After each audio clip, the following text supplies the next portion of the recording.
Představte si místo na naší planetě plné nespoutané divočiny a nekonečného zeleného pralesa, zahaleného v mlze.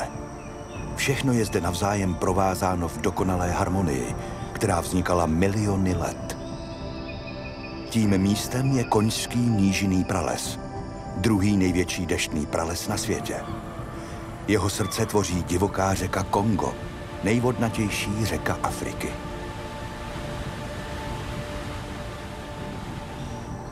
Mozaika lesů, savan a řek vytváří domov všemožným druhům zvířat, včetně charismatických goril nížinných a majestátních slonů pralesních. Žijeme zde i my, lidé. Prales nám odjakživa poskytoval své zdroje a člověk byl dlouho součástí té křehké rovnováhy přírody. Dnes je však tlak na tento odlehlý kus země příliš silný a Koňský prales začíná ztrácet svoji někdejší sílu.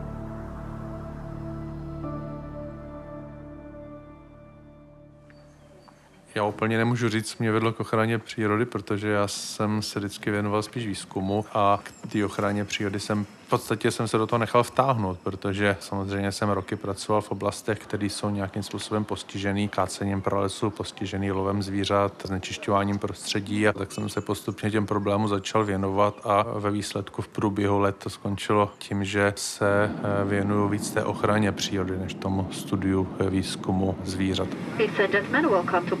Congo, the local time is 10 minutes past 11 a.m.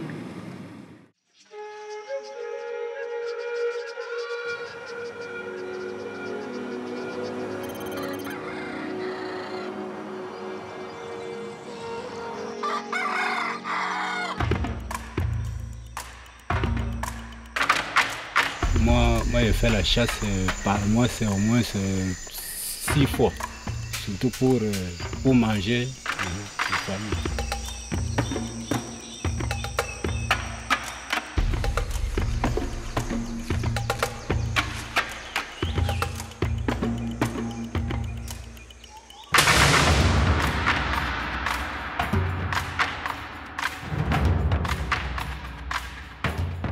V Kongu jsou dva takové typy problémů nebo hrozeb. Jedna z nich je ze strany původních místních komunit a to souvisí hlavně s lovem zvěře. No a ten druhý problém jsou velké korporátní zájmy. V Kongu velká část Konga je dneska rozdělena na koncese, buď to dřevařské, nebo na koncese pro těžbu minerálů, zlata nebo jiných kovů, a jsou také koncese, které jsou určeny pro založení plantáží olejné palmy. My víme, jakou škodu olejná palma natropila především v jihovýchodní Asii, kde dneska nahradila obrovské plochy tropického deštného pralesa. Ten asijský palmařský průmysl dneska naráží na to, že té vhodné půdy postupně ubývá a regulace pro zakládání nových plantáží se velmi výrazně zpřísnily. Řada asijských palmařských společností to řeší tím, že se z Asie začíná stěhovat do Afriky, kde ty regulace jsou daleko méně přísné a kde si ty firmy můžou dovolit dělat to, co už by dneska v Asii dělat nemohli. Tímhletím způsobem bychom mohli přijít o velmi rozlehlé plochy pralesu za poměrně krátkou dobu. Tím, že se ta příroda zpřístupní, že se v ní vytvoří cesty pro to, aby se dalo využívat to přírodní bohatství, tak po těch cestách tam chodí lovci. Lidé se posouvají prostě dál a dál do toho pralesa, který před ještě, 20 lety byl daleko méně zasažený než dneska. My jsme vlastně v roce 2019 vytvořili skupinu lidí, kteří se o tropickou přírodu zajímají. A díky Arturovi Sněgoňovi, který tady působí dlouhou dobu, tak povedlo se nám tady navázat dlouhodobou spolupráci s jedním z velkých hráčů na poli ochrany přírody, WWF. A zajímá nás vlastně, co v těch lesích dneska přežívá, jakým způsobem ta lidská činnost, ta lidská aktivita, tak jakým způsobem vlastně tohleto souvisí s výskytem zvířat. A současně se podívat i na to, co se nejvíc loví, s čím se obchoduje vlastně, podívat se na to, jakým způsobem je možný tomuhle zamezit.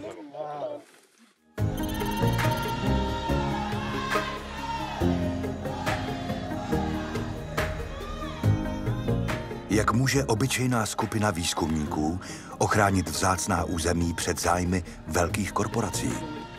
Minimálně tak, že zmapuje a zvýrazní jejich biologický význam. Vydáváme se proto do jedné z nejodlehlejších částí Konga. Jejíž osud stále visí na vlásku.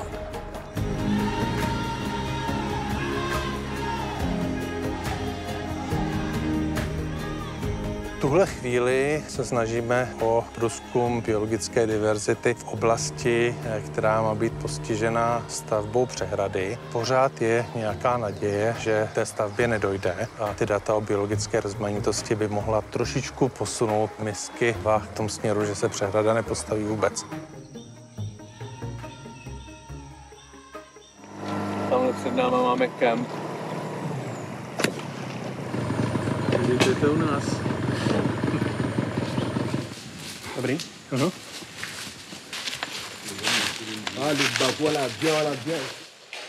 Sloni pralesní tu jsou, ale nezacházejí sem, takže tady si myslím, že před slonama je to vcelku bezpečný.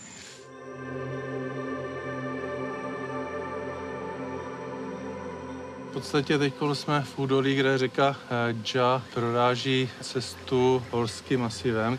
Plán je zhruba v těch místech řeku přehradit a měla by tu vzniknout hydroelektrárna v případě toho lepšího scénáře, kdy by se podařilo stavbě přehrady zamezit, tak ty data o biologické diverzitě a o významu těch bájí by ten argument podpořilo.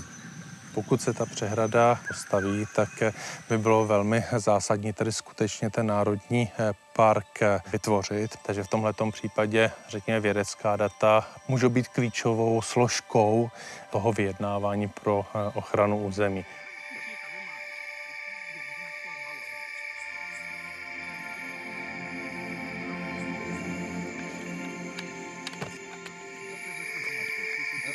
To je naprosto neuvěřitelný, úplně transcendentální zážitek takového množství hmyzu. To je neuvěřitelný. Zítra začínáme hned ráno a asi si rozdělíme role. Pavel má nejvíc zkušeností s fotopastma, takže Pavel instaluje fotopasti. Takže se na zítřek dobře vyspat a hurá do toho.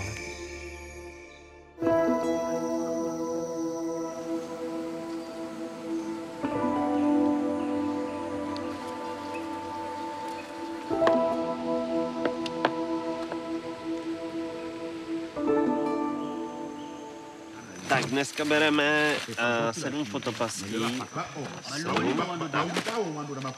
a jdeme do baterek.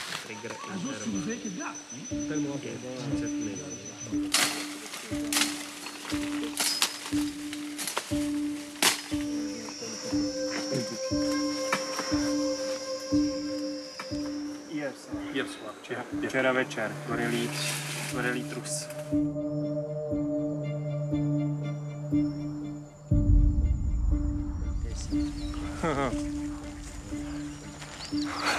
Já jsem si říkal, kde jsou. No, první dookradený fotopasti za celou dobu, co sem jezdíme. Pytláci zřejmě, ještě koukneme, jestli to náhodou není někde stržený. Tohle vypadá opravdu na mezník v našem projektu, teda blbej mezník docela. A další dvě máme kousek od svých, tak se podíváme, jestli taky zmizely. Tak máme problém. Ty fotopasti rád nemůžeme, tady by jsme je nenašli. Mně by v tuhletu chvíli připadala bezpečnější ta varianta zaměřit se na tu dipobaj, protože tam je nepravděpodobný, že na tak veliké ploše se nám ztratí vlastně všechny klíčové fotopasti.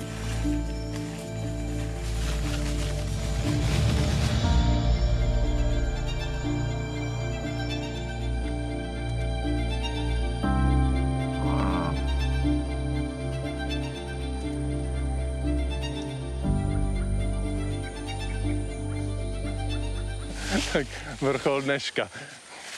První fotopast to přežila. Je tu půl roku.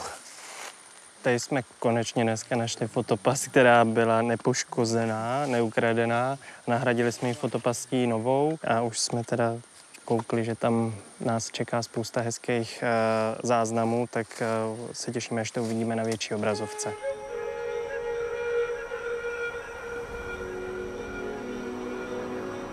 A nebo můžeme dát na tamhle ten. Tak jdu. A Stando, kdyby něco, tak říkej, jo? Jo. Takže dávám on a uvidíme, co nám to teďka chytne. Tak jsme dneska stihli ještě jednu fotopast, tedy třetí. No a zbývá nám jich krásných 27.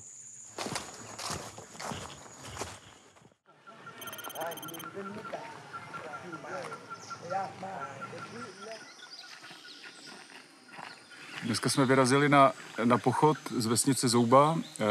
Jdeme do našeho kempu Mesokja za ostatníma klukama. Počítám tak 2 noci, že strávíme v lese. Jdeme tuhle trasu, protože po cestě jsou baji, jsou vlastně na různé vzdálenosti od té vesnice. Je to takový transekt, který nám vede do prostřed toho chráněného území. Takže tady na ty baji my budeme dávat akustický nahrávadla, zjišťovat, jak moc se tam střílí a jak moc se tam ozývají sloni.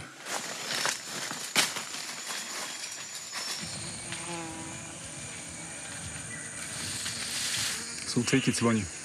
Cestou sem jsme nacházeli docela čerstvé stopy, takže tohle je úplně ideální místo na to, kam dát to naše akustické nahrávadlo, co máme sebou. Takováhle mrňavá věcička. Tady to zapneme.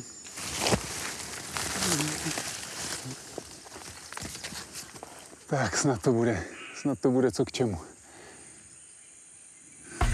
Tamhle jsou gorily. Tak 100 metrů od nás.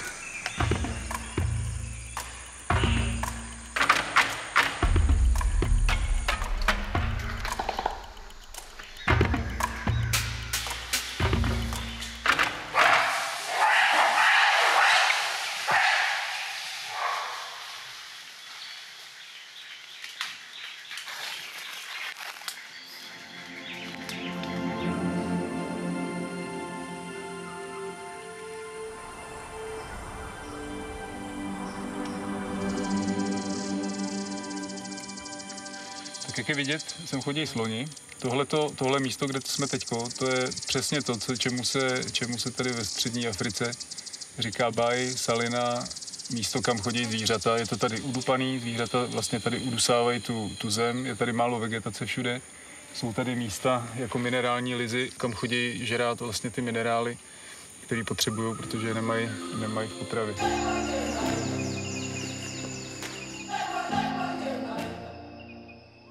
Teď je poledne a začíná být horko, takže se strašně potíš a tak. Nepříjemná je únava, protože to člověk může prostě snadno někde upadnout a zakopnout. A když neseš mačetu a podobně, tak to není nic dobrýho.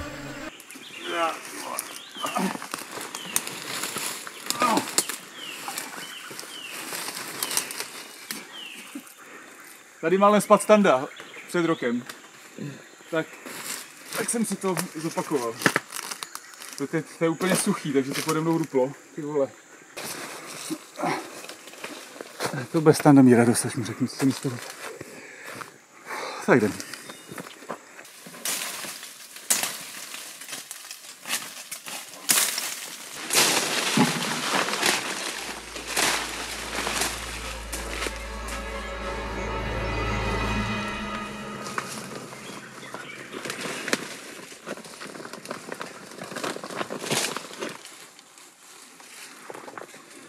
Jsou to všechno poplatky.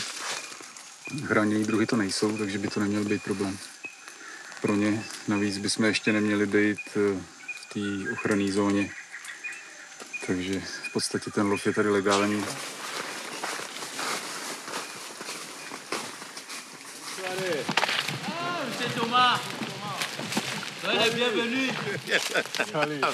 Salut mon ami. C'est Thomas. Bonne arrivée. Voilà, c'est ça. Ok. Čau, rád vás vidím, živý a zdravý. Taky čau. No dneska jsme viděli 3 skupiny goril. Viděli? Aha, Fakt jo. Aha. A jednu jsme vám poslali do kempu teďko.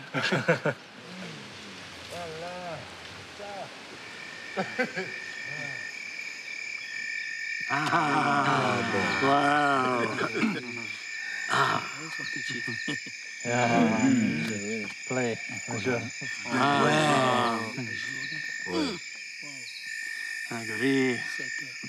C'était le braconnier? Oui, oui.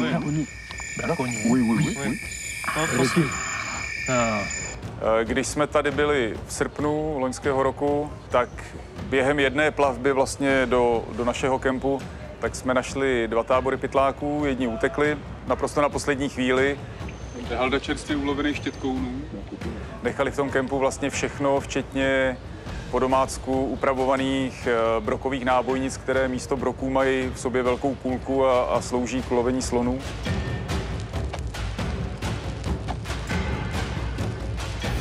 Druhý kemp, který jsme našli, tak to byli zase táta se synem, kteří pytlačili papoušky šedé žako na různé čarodějnické účely v Kamerunu a podobně.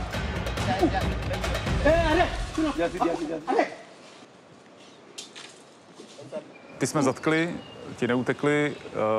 Ten syn byl propuštěný, protože byl do 15 let.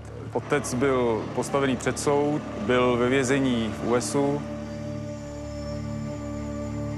Je to nevědomost, hlad po penězích nebo lidská hloupost, která vede lidi k takovému chování?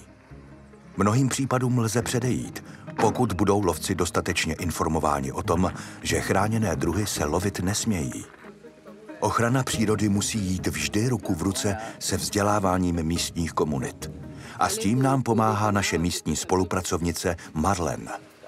J'avais déjà de la passion pour la nature en général. J'aimais vraiment la nature. Et moi aussi, à mon tour, je sensibilise les autres pour qu'ils puissent aimer aussi ce domaine-là de la conservation.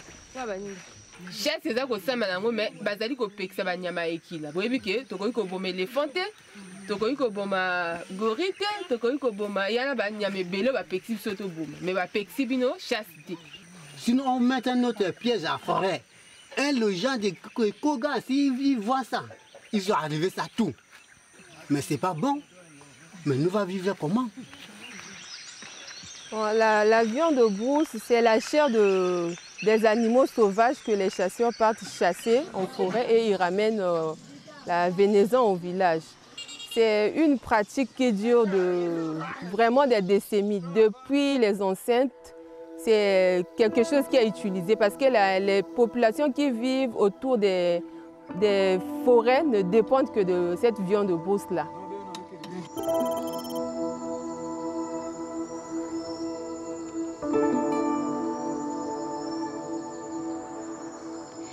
La tradition de notre chasse ici, c'est que depuis nos ancêtres, nous on vit à base de la forêt, nous mangeons la viande. Chaque fois, c'est la viande.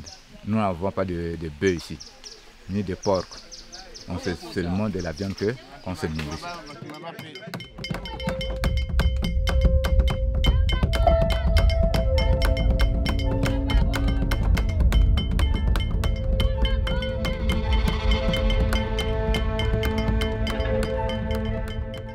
Bon, là c'est un piège qu'on vient de tendre. C'est ça, le petit bois qu'il vient de caler ici. Là. Donc dès que l'animal vient, il met seulement son pied ici, ça se soulève. Ça se soulève et ça arrête l'animal. Par jour, il y a d'autres qui font presque 30 pièges, des fois 40 par jour, ceux qui sont rapides. Oui, ça c'est la gazelle. Vraiment une chance pour nous aujourd'hui, la famille va manger, on sera gai dans la soirée.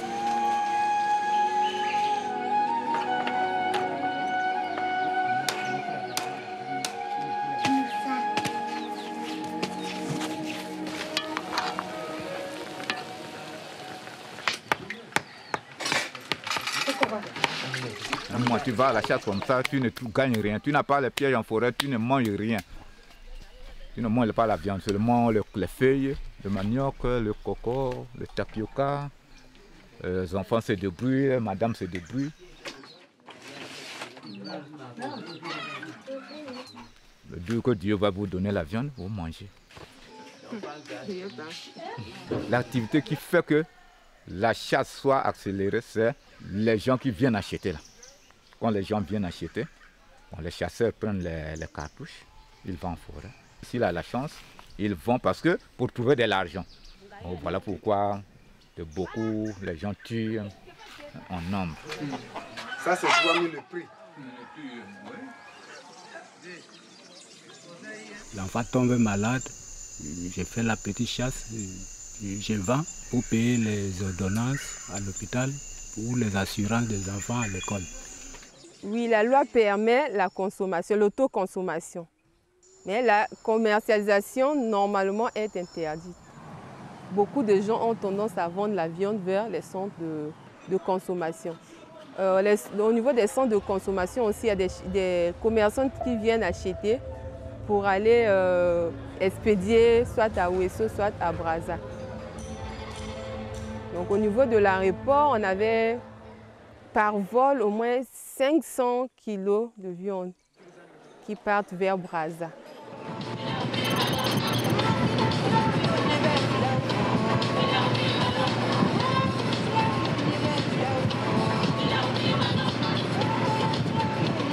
Já jsem tady už od nepaměti, považuji Kongo za svůj druhý domov. Dolino? Od roku 2011, kdy jsem sem poprvé přijel na kole.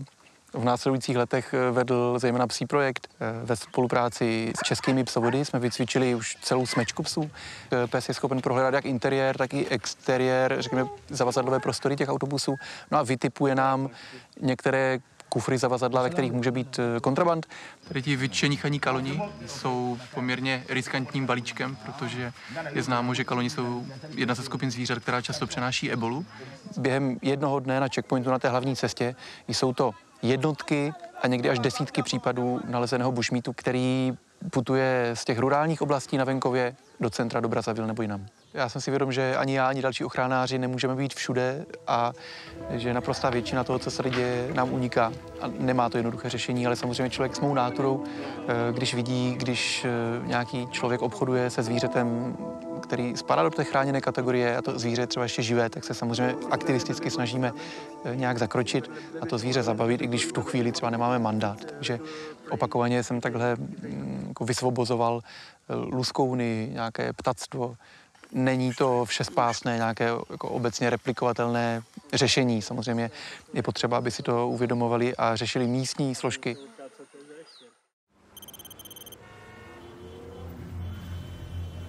Byli jsme se podívat na noční trh. Jeden z těch trovců nás nakonec odchytil a končili jsme někde u něho rodiny doma, kde nám předváděli zásoby. Ty samec ty červený gverezy. To je strašně vzácný zvíře, to je jedno z nejvzácnějších zvířat, který tady je. Cita Konga.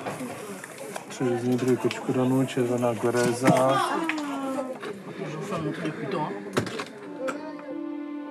My do toho Mesokja jezdíme teď už vlastně 3. rokem dokonce.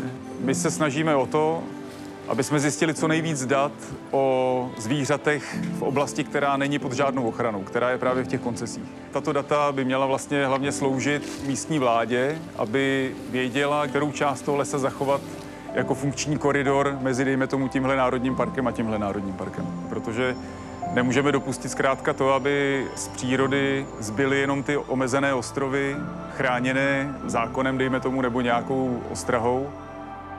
Africká ochrana přírody pořád ještě závisí na mezinárodní spolupráci. Pomoc z rozvinutých zemí je tady pořád ještě klíčová. Součástí té pomoci by mělo být i vedení afrických studentů, tak aby tu know-how, kterou v tuto chvíli máme spíš my, tak aby jsme ji co nejrychleji předali i těm místním.